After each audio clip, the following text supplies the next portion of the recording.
This is K Garage. Subscribe to my YouTube channel. And today this is the engine. And I come to remove the engine head of this Chevrolet car.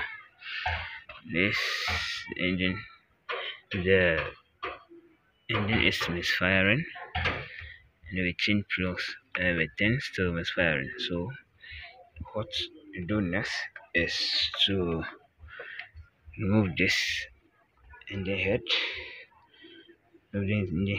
and then after removing the head, then you check the under, check the face of the engine head where the gasket is. Check the face, the surface it is smooth, and then the valves, because those things can make the engine misfiring. If air passes the head under, it can cause misfiring.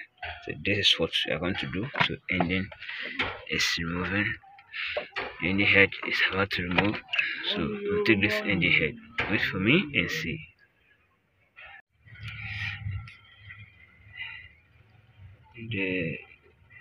Check the surface. This is the engine block surface.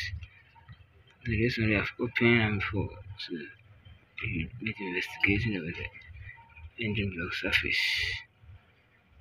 So now you see it's cool. So now there's the gaskets.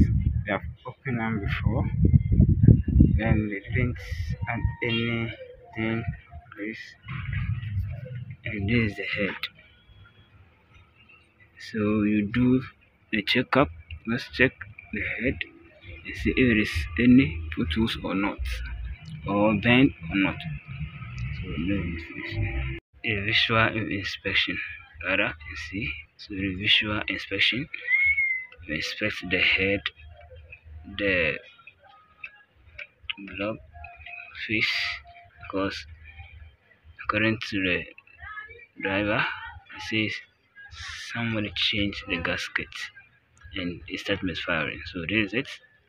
So I want to check all over the visual inspection and see if it is not that, if the head is not bent or not from the lettering, because I've seen that the gasket, they didn't apply any gasket cement, they didn't apply anything at all. They just put the gasket, put it, and fill the head.